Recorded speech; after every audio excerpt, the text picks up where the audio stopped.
Sebayang yang tak sebayang kon dengan ilmu.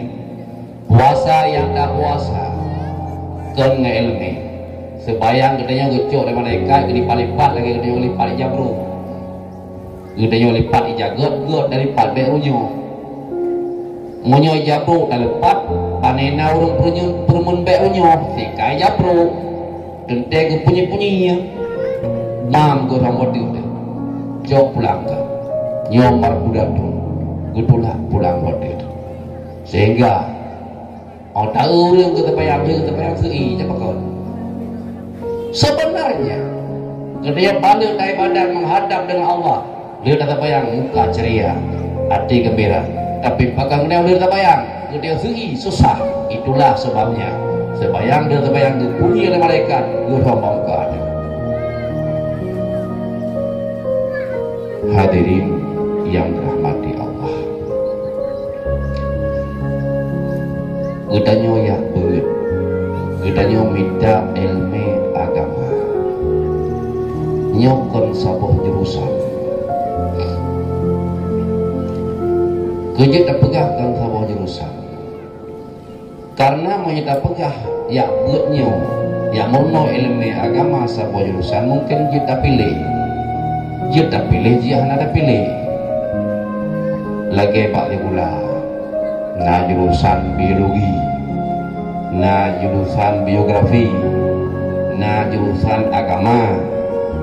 Katanya Mbak Firwan, ikah jurusan kaco jurusan IPA, ikah jurusan kaco jurusan P3, bukan anak kaco jurusan agama, anak galak. Jadi masalah menuntut ilmu agama kan jurusan, tapi itu kewajiban. Anak pai dua anak galak.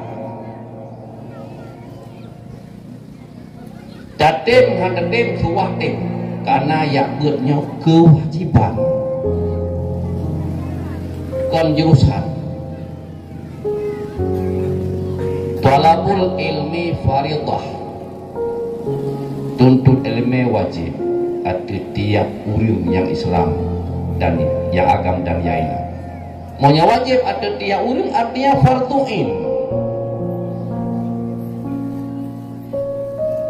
Pasek katanya kembak hana terbayang. Puji pasek yang pada raya hidup bau tanya bak handa timnya beut. Karena perintah yang pada raya, perintah yang pun yang diperintah oleh Allah adalah ya beut.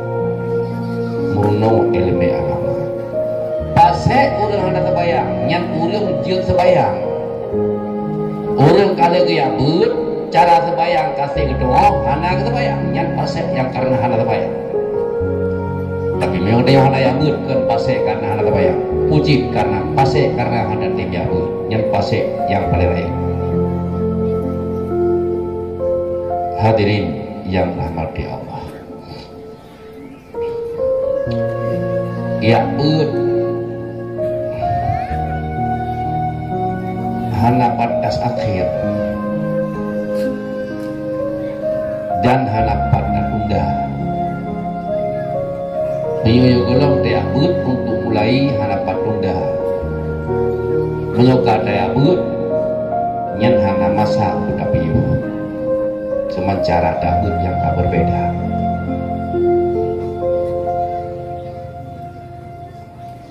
Bahwa dekoha teman daya beut yang kenur muda-muda, kenur yang kedua, muda buat ada tetapi, kahek dah boyo bud, bandua salah. Kenur yang muda-muda, kedua dia bud salah. Kenur yang kedua, kasih dah boroji, itu salah. Bahkan salah. Dipegang oleh Nabi, utlubul ilma minal mahdi ilal lahdi. Wajib tuntut ilmu mulai kita yang mantang dalam ayun hingga kita yang wadai tanah lub kubur.